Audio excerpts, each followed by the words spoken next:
Makanya, kalau apa-apa harus dipikirin.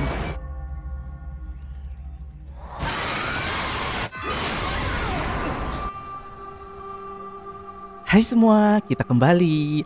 Hari ini kita mau meringkas alur cerita film Indonesia lagi guys, yang bawa-bawa nama suku. Ohoy, serem gak tuh? Judulnya Perempuan Dayak sebelum diganti menjadi Perempuan Seberang karena diprotes oleh orang suku Dayak langsung, sebab ceritanya yang ya begitulah begitu dong. Juga karena lembaga sensor film yang katanya gak ingin ada judul yang bawa-bawa nama suku, sehingga terpaksa diganti daripada nanti gak dilulusin ya kan. Bilang aja duit sogoknya kurang pak. Ups, sorry. Bukan cuma judulnya yang bermasalah guys, poster filmnya pun juga mendapat protes dari pengamat film karena ngejiplak film horor India yang berjudul Booth Returns. Alur ceritanya, perpindahan skin dan adegannya pun amburadul dan kacau banget guys. Selain itu, pengenalan para tokohnya juga lemah, sehingga kita kesulitan mengenali tokoh-tokohnya. Tapi tenang, Mimin yang baik hati ini akan menceritakannya sejelas mungkin, dan kita rombak kembali kisahnya agar mudah dipahami. Maksudnya, kita gak mau ikutin alur cerita seperti di filmnya secara berurutan yang acak-acakan itu guys. Melainkan kita akan mengurutkan ulang setiap skin dan adegannya biar kalian gak pusing dan paham akan cerita film ini. Film ini dirilis pada tahun 2013 dan disutradarai oleh Chiska Doppert, menceritakan tentang seorang gadis suku Dayak yang berasal dari kampung pedalaman, kemudian pergi ke Jakarta untuk kuliah dengan tujuan dan cita-cita yang mulia, yaitu ingin membangun dan memajukan desanya yang tertinggal. Namun setibanya di kota, gadis tersebut malah lupa akan pesan ayahnya, hingga salah pergaulan dan terjadilah ini semua. Biar gak lama-lama, yuk langsung aja kita mulai film dengan alur tak tentu arah tapi sudah kita perbaiki ini.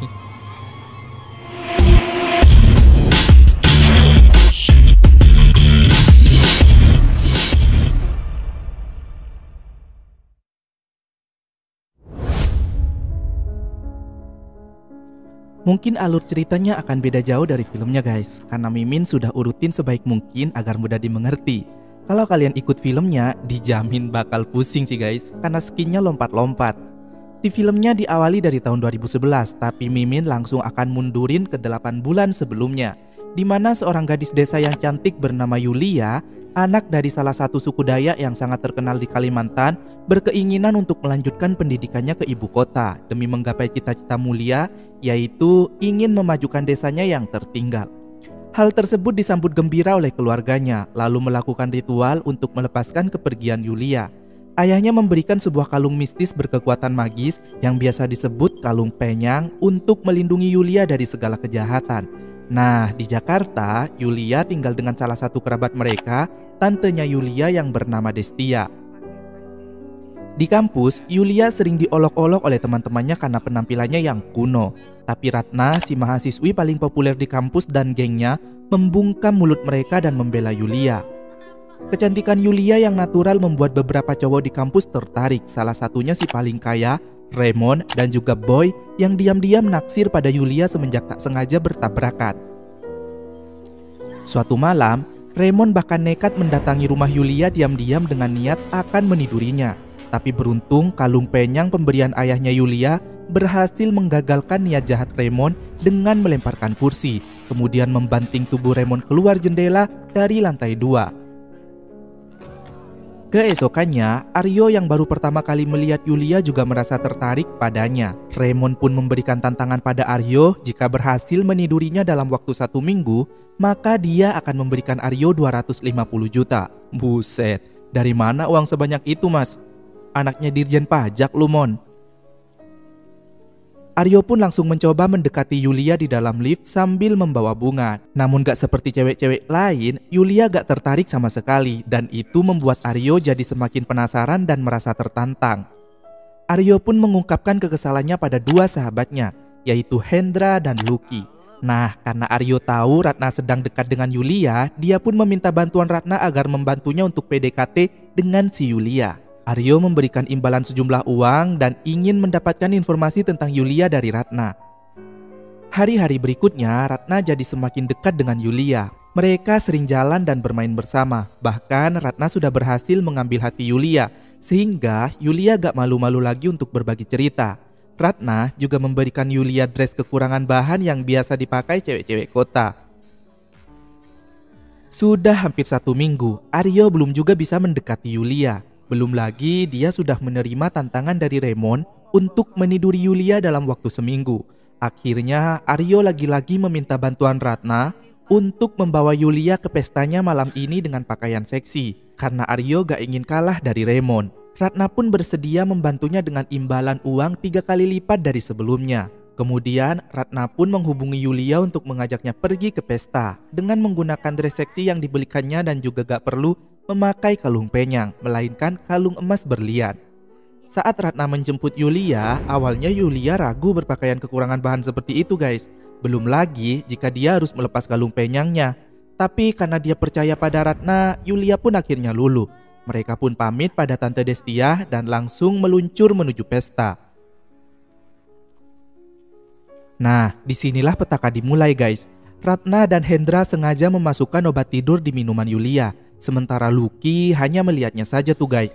Ratna kemudian memaksa Yulia untuk minum dan tanpa sadar Yulia pun mulai larut dalam dunia malam. Saat Mama Bobo, Aryo membawanya ke kamar lantai atas. Hal itu disaksikan oleh Raymond hingga dia kesal karena sudah kalah taruhan. Aryo menyuntikkan obat perangsang sekaligus obat tidur dan mulai memperkaos Yulia. Sementara Raymond pergi dengan kesal. Raymond diikuti burung gagak hitam saat mengemudi hingga dia lepas kendali dan mobilnya berguling santai tuh guys. Kita kembali ke acara pesta.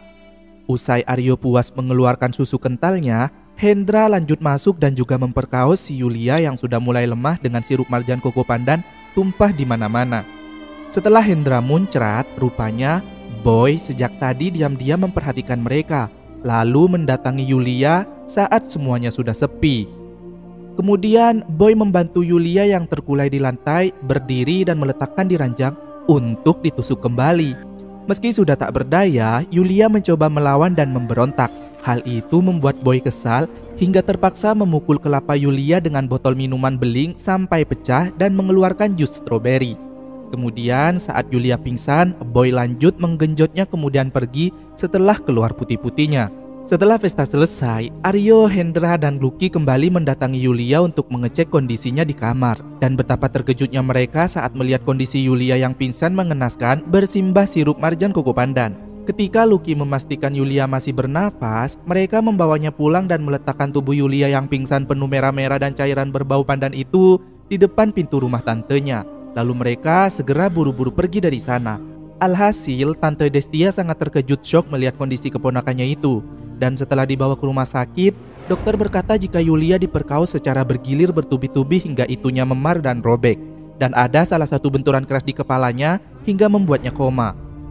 Destia mencoba melaporkan kejadian itu pada pihak universitas, tapi gak mendapat info apapun. Karena kegiatan yang dilakukan di luar universitas bukan tanggung jawab pihak kampus. Dan ternyata guys, pihak kampus itu sudah mendapat sogokan dari Aryo sehingga mereka menutup-nutupi dan justru nge-backing si Aryo. Destia pun menghubungi keluarganya yang ada di Kalimantan. Ayah, ibu, dan kakak perempuan Yulia pun datang dan sangat syok mengetahui apa yang sudah dialami Yulia.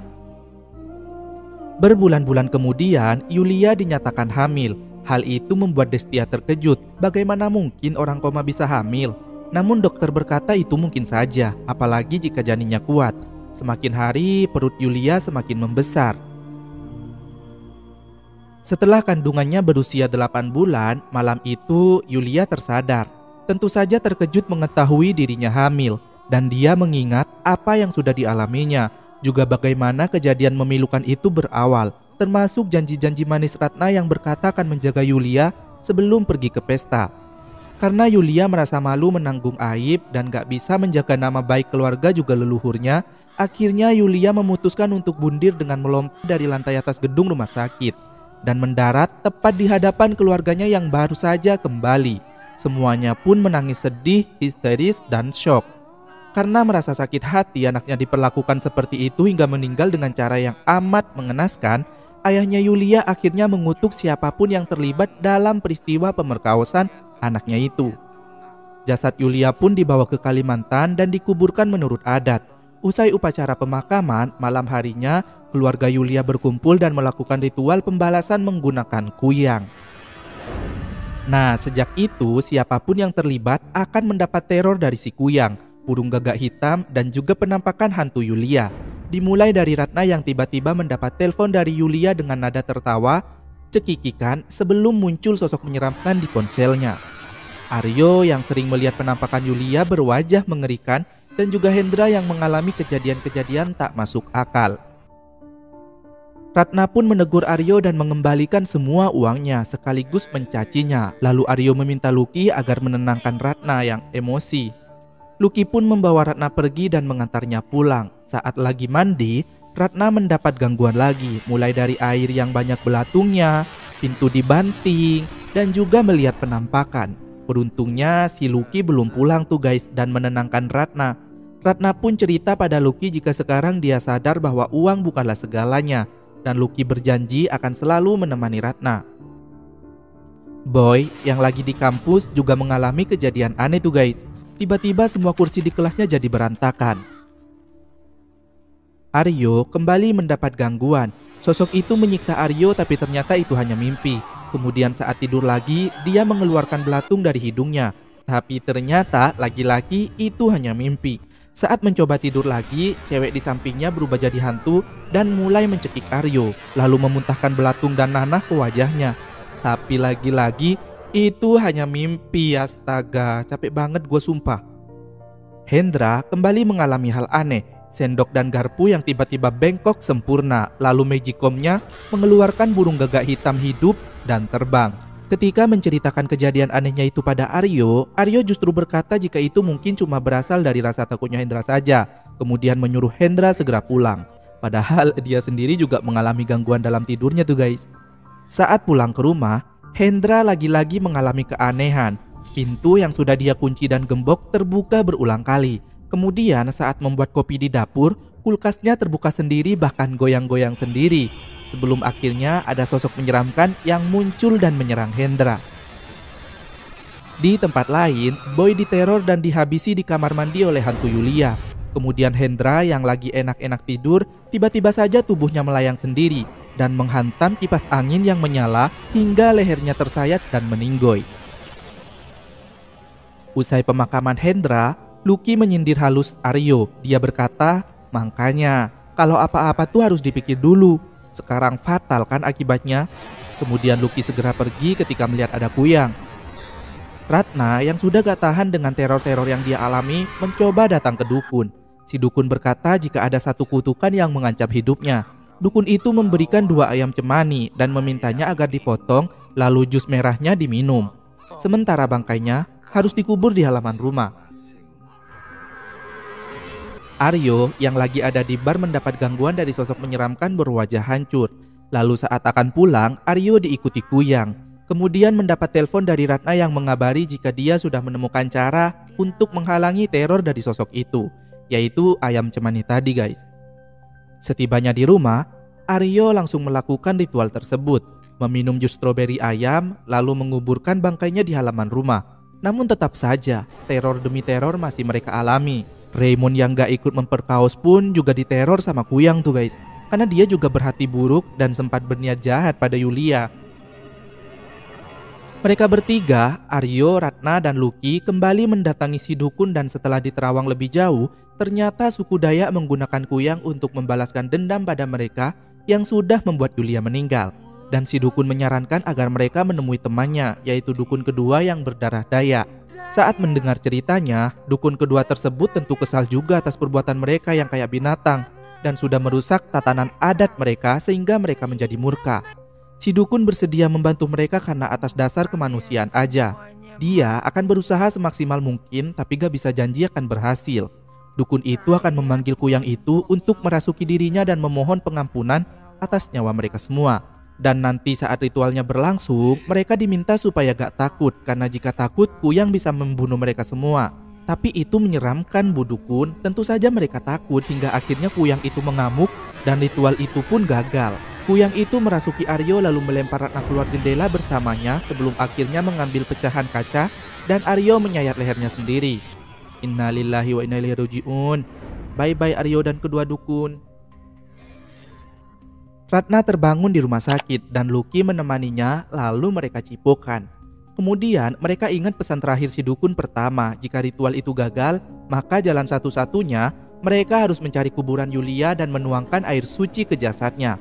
Langsung aja tuh mereka OTW ke Kalimantan mencari kuburan Yulia. Dan hebatnya mereka langsung tahu lokasinya guys. Padahal kan Kalimantan itu luas ya kan.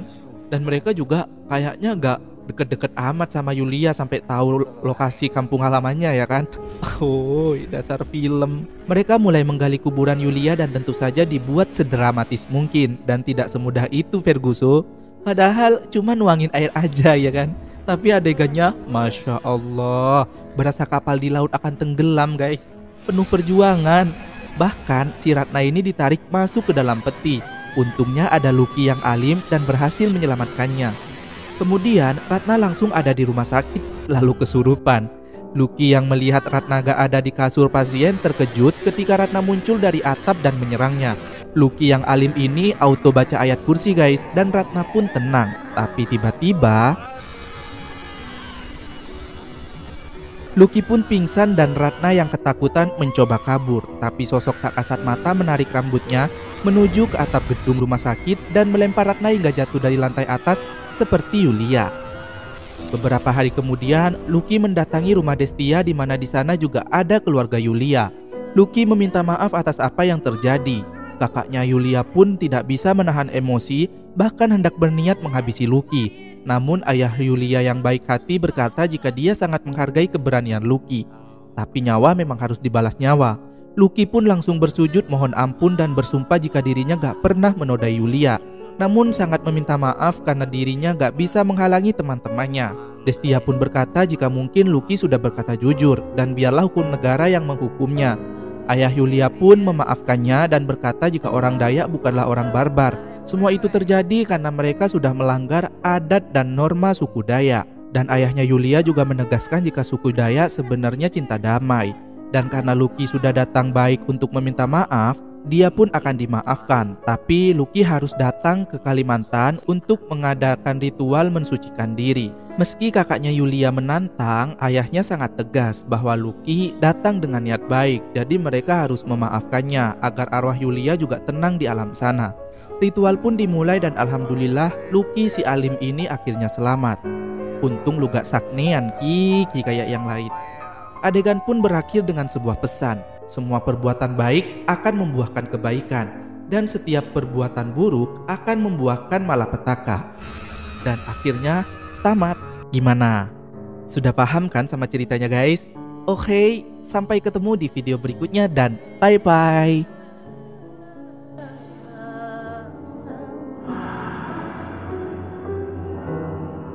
Iyo Apang, aku kan maingat petehmu. Yulia berjanji akan buli Luwita. Jangan Ratna, aku takut kena tulah. Ini amanat dari ayahku, aku harus selalu pakai kalung ini. Cuman buat malam ini aja kok.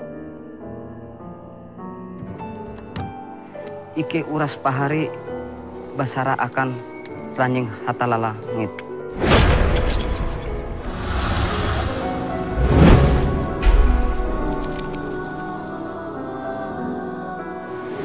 Mudah-mudahan ganan batu, ganan kayu, ganan petak, ganan riwut, ganan langit tau membaleh kepehen ate Ike.